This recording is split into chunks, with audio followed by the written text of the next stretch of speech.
আসসালামু আলাইকুম। আজকে পুনরায় আরেকটি ভিডিও নিয়ে এসেছি। আজকে আমরা আলোচনা করব ব্রাক সম্পর্কে। ব্রাকের একটি প্রোগ্রাম আছে যার নাম হলো প্রগতি। সেই প্রগতি সম্পর্কে আজকে আমরা আলোচনা করব। আচ্ছা, তার আগে আমরা জানি নি ব্রাক কী।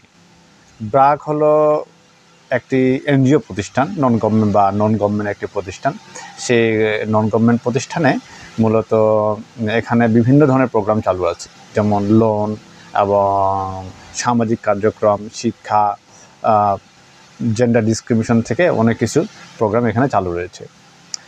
মূলত আজকে আমরা যেটা আলোচনা করব সেটা হলো প্রগতি। এখানে বিস্তারিত আলোচনা করব। প্রগতি কি কাজ করে, তার বেতন কাঠামো, তার বেতন কাটা, কাজের চাপ কেমন, শুক্র শনিবার কেমন কি, স্যালারি কেমন কি, তারপর কিভাবে ডাক পাওয়া যায়, মানে তারপর লিখিত পরীক্ষা যে হয়, লিখিত পরীক্ষা কী ধরনের প্রশ্ন আসে এবং কী ধরনের হয়ে থাকে, বিস্তারিত আলোচনা করব।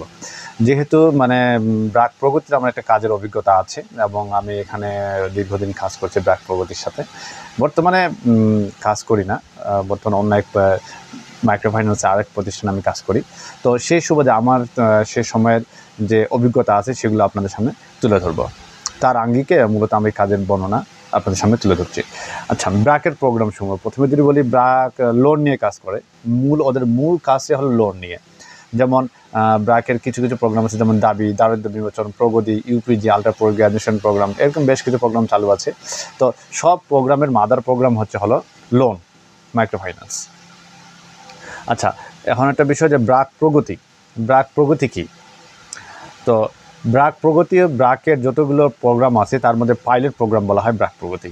কারণ এখানে সব মর্যাদা এবং এখানে সম্মান, টাকা, বেতন কাঠামো সব কিছুই কিন্তু অন্যান্য যত প্রোগ্রাম আছে সব প্রোগ্রামের থেকে একটু ভিন্ন, অর্থাৎ তাদের থেকে একটু পরিমাণে বেশি। আচ্ছা, প্রথমে একটা বিষয় যে ব্রাক প্রগতির কাজ কী। প্রথম কাজ হচ্ছে, মূলত তার প্রধান কাজ হচ্ছে লোন দেওয়া। যদি আমি সংক্ষেপে বলি যে প্রধান কাজই হচ্ছে তাদের লোন দেওয়া এবং সে লোন অনুযায়ী কিস্তিটা ঠিকমতো আসতেছে কিনা তা নিশ্চিত করা। আচ্ছা, তারা কিস্তি কীভাবে তোলে, এখন আপনার বর্তমানে তারা কিস্তি কীভাবে তোলে। মূলত যারা প্রগতি আছে তাদের কিস্তি তোলার কোনো নিয়ম নেই। তাদের মূলত বর্তমানে ব্রাকের সম্পূর্ণ লোন সেকশনটা হলো মাসিক। আর মাসিক হওয়ার ফলে যদি এক বছরে সর্বনিম্ন 1 লাখ টাকা তারা লোন দিয়ে থাকে, তো 1 লাখ টাকা যদি কেউ লোন দেয়, তার মাসিক কিস্তি তার 9,500 টাকা করে পড়ে। তো সে যদি কিস্তি এরকম 8-10টা যদি কিস্তি সে যদি কালেক্ট যদি করে বা সংগ্রহ করে, তাহলে তার পকেটে অলরেডি লাখ টাকার কাছাকাছি চলে যায়। তো সেক্ষেত্রে এটা কিন্তু অনেক রিস্কি। কিস্তি তুলে নিয়ে আসা, অফিসে জমা দেওয়া, এটা কিন্তু অনেক রিস্কি। তো এ কারণে মূলত কিস্তিটা তারা হাতে নেয় না। সেই কিস্তিটা নিয়ম যেটা তাদের সুন্দর, নিয়মটা অনেক সুন্দর। সেটা হচ্ছে যে তারা ব্রাক অফিসে এসে টাকাটা জমা দেয় যারা সদস্য আছে। মূলত ব্রাক অফিসে অ্যাকাউন্ট সেকশন আছে, সে অ্যাকাউন্টসে আসে, অ্যাকাউন্টসে বই নিয়ে আসে, তারা জমা দেয় এবং জমা দিয়ে সে বইয়ে অ্যাকাউন্টস থেকেই লিখে নিয়ে চলে যায়। আচ্ছা, এটা কী ধরনের লোন, আপনার বলতে ব্রাক প্রগতি সাধারণত কী ধরনের লোন দিয়ে থাকে। ব্রাক প্রগতি মূলত তারা লোন দেয় হলো ব্যাংকে। যদি আপনার সাথে পরিচিত হয়ে থাকেন, তো ব্যাংকে সিসি লোন নামে এক ধরনের লোন আছে। তো সিসি লোনের সাথে এই ব্রাক প্রগতির যে লোন সেকশনটা আছে সেটা কিন্তু হুবহু মিলে যায়। কারণ এখানে প্রতি একদিনের সুদও কিন্তু কাউন্ট হয়। অর্থাৎ আপনি আজকে লোন যদি আপনি 1 লাখ টাকা লোন দেন, সেই 1 লাখ টাকা লোনে যদি আগামীকালে যদি আপনি সেই লোনটা পরিশোধ করতে চান, সম্পূর্ণ টাকাটা পরিশোধ করতে চান, তো একদিনের সুদ কিন্তু আপনার উপর কাউন্ট করা হবে। সেই একদিনের সুদ আপনাকে দিতে হবে। তো শুধুমাত্র একদিনের, অতিরিক্ত যে সুদগুলা যে আছে সেটা কোনো কাউন্ট করা হয় না। এজন্য যারা প্রগতিতে আছে তারা সাধারণত একটা জিনিস নিশ্চিত করতে চায় যে নির্দিষ্ট যে ডেটে আপনার কিস্তিটা নেওয়া হয়ে থাকে, লোনটা দেওয়া হয়ে থাকে, সেই নির্দিষ্ট ডেটেই কিন্তু তারা টাকাটা আদায়ের চেষ্টা করে থাকে। আচ্ছা, এখন আপনারা বলতে পারেন যে এখানে শতকরা কেমন। তো ব্রাকের যেহেতু এটা সিসি লোন, তো এখানে বলা হয়ে থাকে যে 1 বছর মেয়াদি। এটা হলো যে শতকরা ক্রমহ্রাসমান 24% সুদ আদায় হয়ে থাকে। তবে হ্যাঁ, টাকার সিলিং যদি বেশি হয়, টাকার পরিমাণ যদি বেশি হয়ে যায়, সেখানে 22%, 21% হয়ে থাকে। তো টাকার পরিমাণের উপর এটা ডিপেন্ড করে। আর এখানে আরেকটা বিষয় প্রগতির এটা এখানে আরেকটা বিষয় আমি উল্লেখ করি।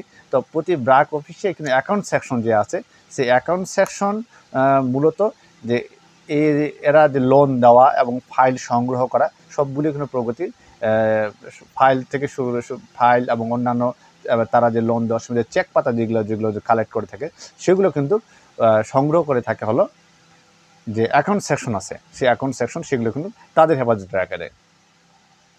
আচ্ছা, এখন আপনার প্রশ্ন হতে পারে যে কাজের পরিধি কতটুকু জায়গা নিয়ে কাজ করে। আমরা সাধারণত জানি যে কোনো উপজেলায় কয়েকটা ব্র্যাক অফিস থাকে। তো একটা ব্র্যাক অফিস থেকে আরেকটা ব্র্যাক অফিসের দূরত্ব সর্বোচ্চ যদি হয় সাধারণত 8-10 কিলোর মধ্যে হয়ে থাকে। সেই 8-10 কিলোর মধ্যে ভাগাভাগি আছে, নির্দিষ্ট এলাকা ভাগ আছে, সেই অল্প কিছু এলাকার মধ্যেই সাধারণত তারা কার্যক্রম চালায় থাকে। আর একটা অফিসে সাধারণত যদি 5 জন কর্মচারী যদি থাকে, তো 5 জনের সেই অল্প কিছু জায়গার মধ্যে সে 5 জন কর্মচারী অল্পটুকু জায়গাটুকু তাদের ভাগ করে দেওয়া থাকে যে আপনি একটু শুধুমাত্র 2-3টে গ্রাম মধ্যেই আপনি শুধু লোন দিতে পারবেন, অন্য বাইরে কিন্তু আপনি লোন দিতে পারবেন না। তো ঠিক একইভাবে কিন্তু তারা কাজ করে থাকে। এখন বেতন কাঠামো। তো বেতন কাঠামো সাধারণত ব্র্যাকের অন্যান্য যে প্রোগ্রামগুলো আছে সেই প্রোগ্রামগুলোর থেকে ব্র্যাক প্রগতির বেতন কাঠামোটা কিন্তু একটু স্ট্যান্ডার্ড, এটা বলা যায়। কারণ আমি যদি আমরা যদি লক্ষ্য করি তাহলে দাবি যে আছে, ইউপিজি দাবি, এই যে ওদের যে ম্যানেজার যে আছে সেই ম্যানেজারের যে গ্রেড আর প্রগতি যে আপনি যদি ঢুকেন সেই তাদের বেতন মানে প্রগতির যে ক্রেডিট অফিসার যে আছে তাদের ক্রেডিট অফিসার এবং কি বলে দাবি ইউপিজি ওদের ম্যানেজার যে আছে তারা কিন্তু একই গ্রেডের বেতন পায়, অর্থাৎ তাদের গ্রেডটা কিন্তু একই বেতন পায় বলতে একটু এখানে একটা ভুল এটা, কারণ তাদের কাজের এক্সপিরিয়েন্স কাজের স্থায়িত্ব সময়কাল বেশি হওয়ার কারণে তারা বেতনটা বেশি পেতে পারে। তো মূলত তাদের গ্রেডটা একই, যেমন তাদের গ্রেড 3 প্রগতির আপনি যদি প্রগতি হিসাবে যদি চাকরিতে যোগদান করেন তা আপনার বেতন গ্রেড হবে 3য় গ্রেডে। সেক্ষেত্রে একজন দাবি বা ইউপিজি এদের যে ম্যানেজার যে আছে তাদেরও কিন্তু গ্রেডকে কিন্তু ম্যানেজারের গ্রেড কিন্তু আবার 3। আবার অপরপক্ষে যারা কর্মী আছে যেমন প্রোগ্রাম অর্গানাইজার আছে দাবির, তাদের গ্রেড আবার 2, অর্থাৎ তাদের দাবির ম্যানেজারের গ্রেড 3, আবার প্রগতির একজন ক্রেডিট অফিসার যারা আছে তাদের আবার গ্রেড 3তে বেতন পায়। তো এখানে একটা বিস্তর একটা পার্থক্য আছে। আচ্ছা, এখন আপনারা বলতে পারেন যে এখানে বেতন কাটে কিনা। আমি এই কথাটা যদি বলতে হয় তাহলে অবশ্যই বলবো যে এখানে কোনো ধরনের বেতন কাটা হয় না, এবং অনেক সময় দেখা যায় যে অন্যান্য কিছু মাইক্রো ফাইন্যান্স আছে যাদের বেতনটা ম্যানেজার নিজেই দিয়ে থাকে, অর্থাৎ অ্যাকাউন্টস তাদের মূলত ব্যাংক থেকে টাকা নিয়ে আসে, তারা নিজেরাই বেতনটা দিয়ে দেয়, ভাগ করে বা ভাগ করে নিয়ে নেয়। কিন্তু ব্র্যাকের সেই সিস্টেমটা না। ব্র্যাকে হলো আপনার যে অফিস আপনার অফিস, অর্থাৎ আপনার যেই শাখায় থাকবেন সেই শাখায় যে অ্যাকাউন্টস আছে সেই অ্যাকাউন্ট সেকশন সে উপজেলায় যে ব্যাংকের সাথে লেনদেন করে থাকে সেই ব্যাংকে আপনার একটা অ্যাকাউন্ট খোলা হবে, এবং আপনার বেতন সর্বশেষ 3 কর্মদিবসের মধ্যে আপনার বেতন আপনার অ্যাকাউন্টসে জমা হবে। আশা করি বুঝতে পারছেন। আবারও বলতেছি যে এখানে কোনো ধরনের বেতন কাটা হয় না, এবং শেষ 3 কর্মদিবসের মধ্যে আপনার বেতন আপনার অ্যাকাউন্টে জমা হয়ে যাবে। তবে সমস্যা ব্যতীত, সমস্যা যদি হয় তাহলে 1 তারিখে হতে পারে, সর্বোচ্চ 2 তারিখ, এর ঊর্ধ্বে যায় না। এটা হলো রেয়ার কেস। আচ্ছা, এখন আপনাদের বলতে পারেন যে কাজের ডিজিটালাইজেশন কেমন। মূলত কাজের ব্র্যাকের নিজস্ব সফটওয়্যার আছে এবং নিজস্ব সফটওয়্যারে তারা কাজ করে থাকে এবং সেটা সম্পূর্ণ ডিজিটালাইজড। এবং আপনার কোনো সদস্য যদি বলে যে আমি আজকে টাকা সম্পূর্ণ আমার অ্যাকাউন্ট ক্লোজ করে দেবো, সেক্ষেত্রে আমার করণীয় কী? সেক্ষেত্রে সেটা অবশ্যই একটা মাই ব্র্যাক একটা সফটওয়্যার আছে, সেই সফটওয়্যারে গিয়ে অ্যাকাউন্ট সেকশনে বললে তারা সেখান থেকে জেনে আপনাকে বলে দেবে, এবং আপনি আপনার সদস্যকে জানিয়ে দিতে পারেন যে আপনি আজকে যদি জমা দেন তাহলে আপনাকে এত টাকা পে করতে হবে। তবে হ্যাঁ, একটা শর্ত, আজকে যেটা আপনি বলতে পারবেন সেটা আগামীকাল যদি আবার বলেন, আগামীকাল কিন্তু আবার একটু পার্থক্য হবে।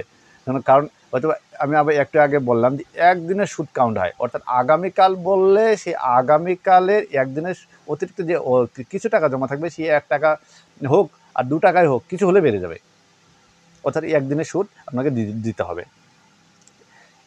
এখানে আপনি বলতে পারেন যে এখন আপনার প্রশ্ন হতে পারে কাজের চাপ কেমন। মূলত ব্রাকে যদি বলি প্রগতিদের ক্ষেত্রে তো প্রথম কিছুদিনই কাজের চাপটা একটু কম থাকে, অর্থাৎ সেখানে লোন দেয়া এবং কি বলে লোন দেওয়া সাধারণত 10 থেকে 15 তারিখের মধ্যে লোন দেওয়া শেষ করে দিয়ে দেয় তারা। পরবর্তী সময় যেগুলো এবং তাদের এই 15 তারিখের পরে কিস্তির কোনো তাদের ডেট দেয় না, এবং তার পরবর্তীতে যে কিছু কিছু খারাপ সদস্য যেগুলো আছে সেগুলো তারা কালেকশন করে। সাধারণত এটা ডিপেন্ড করে এলাকার উপরে, এলাকা এবং সাথে আরও কিছু বিষয় আছে যে আপনার অফিসটা কেমন সেটাও একটা বিষয়। অফিস কেমন বলতে কি আপনার অফিসে খেলাপি কেমন, অর্থাৎ আপনার অফিসের লেনদেন যারা করছে সেই সদস্য সেই এলাকাটা কেমন, এটা মেইনলি এলাকার উপর ডিপেন্ড করে, অতঃপর কর্মীর উপর ডিপেন্ড করে। তো সেই মূলত এই এলাকায় যদি কোনো একটা অভাব হয় তাহলে সেক্ষেত্রে দেখা যায় যে ম্যাক্সিমাম সদস্য কিন্তু কিস্তির টাকা পরিশোধ করতে পারে না, তো সেক্ষেত্রে অফিস খারাপ হতে বাধ্য।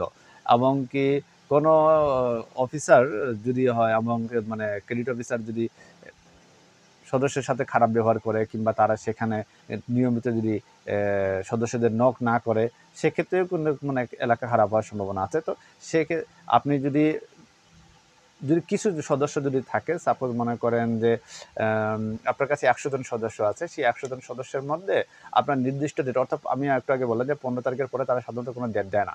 তো 15 তারিখের পূর্বে যদি আপনার যদি অ্যাভারেজে 100 জনের মধ্যে 70 জন যদি চলে আসে, বাকি 15 দিনে আপনি সেই বাকি যে 30 জন আছে সেই 30 জনের টাকা উঠাবেন। এবং কি যদি সে 15 তারিখের আগে যদি আপনি 100 জনই সদস্য যদি টাকা যদি অফিসে জমা দিয়ে দেয় তাহলে তো আপনার কোনো কাজ নেই। বাকি সময় মনে করেন যে অন্যান্য ফিল্ডে যাবেন এবং লোনগুলো নতুন লোন কালেকশন কি বলে নতুন লোনই খুঁজবেন। তো মূলত এই কাজটা চলমান আর কি। আচ্ছা, তো মূলত এখানে একটা বিষয় যে আরেকটা বিষয়ে প্রশ্ন আসতে পারে, যেমন আপনার এখানে কি বাড়ির কাছে চাকরি করা যায়? তো অবশ্য এখানে খুব বেশি বাড়ির কাছে বলতে কি আপনি যে একই জেলা বা একই উপজেলা এরকম কাজের সুযোগটা খুবই কম, ব্র্যাকের ক্ষেত্রে অন্তত। তো সেক্ষেত্রে আপনি এখানে একটা জিনিস লক্ষ্য করা যায় যে আপনি যে জেলায় বাস করছেন তার পার্শ্ববর্তী জেলায় আপনি এখানে কাজ করতে পারেন। তো সেটা কিন্তু লক্ষ্য করা গেছে। তবে আরেকটা বিষয় যে আপনি যে অধিক দূরত্বে যদি আপনি যে কাজ করে থাকেন, অর্থাৎ আপনি যে জায়গায় আছেন তার থেকে আপনার ডিস্টেন্স প্রায় 200 কিলোমিটার বা 250 কিলোমিটার, সেক্ষেত্রে কিন্তু আপনি একটা ভাতা পাবেন, অর্থাৎ ডিস্টেন্স ভাতা নামে একটা ভাতা আছে। এই ভাতাটা কিন্তু আপনি ব্র্যাকে পেয়ে থাকেন। তো আপনি যদি দূরত্ব যদি বেশি হয় সেক্ষেত্রেও কিন্তু আপনি ভাতা পাবেন, আবার দূরত্ব যদি কম হয় সেক্ষেত্রে আপনি এখানে আবার এই ভাতাটা পাবেন না। আচ্ছা, অতঃপর আরেকটা বিষয় আসতে পারে, সেটা শুক্র শনিবার কি বন্ধ কিনা। মূলত ব্র্যাকে শুক্রবার এবং শনিবার অফিস বন্ধ, অফিসিয়াল টাইমে অফিস বন্ধ। তবে হ্যাঁ, কাজের চাপের উপর ভিত্তি করে, অর্থাৎ আমি একটু আগে বললাম যে মাসের শেষের দিকে যদি কোনো কিস্তি আসতে যদি সমস্যা হয় তো এবং সেক্ষেত্রে কিন্তু আপনাদের অতিরিক্ত কাজ করতে হতে পারে, অর্থাৎ শুক্রবার হোক বা শনিবার হোক আপনাকে অবশ্যই এখানে কাজ করতে হবে। আচ্ছা, এখানে একটা প্রশ্ন আসতে পারে যে প্রমোশন ব্যবস্থা কেমন? হ্যাঁ, প্রমোশন কেমন হয়?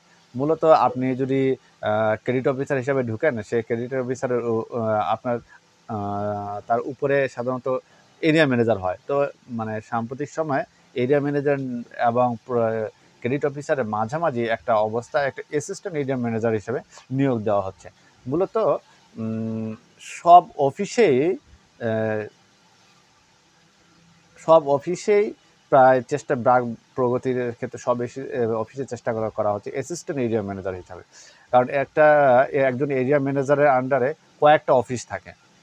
আর প্রগতির ক্ষেত্রে যেহেতু ম্যানেজার হয় না, সে একটা এরিয়া ম্যানেজার প্রগতির যে কয়েকটা অফিস নিয়ন্ত্রণ করে।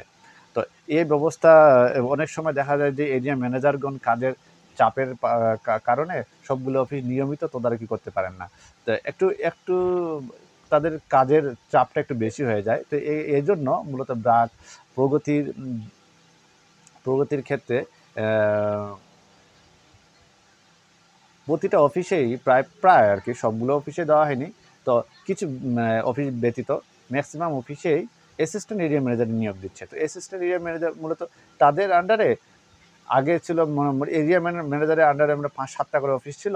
তো সেক্ষেত্রে এরিয়া ম্যানেজার 2টা অফিস 3টা অফিস, অ্যাসিস্ট্যান্ট এরিয়া ম্যানেজার কি 2টা অফিস 3টা অফিস এভাবে কিন্তু নিয়োগ দিচ্ছে।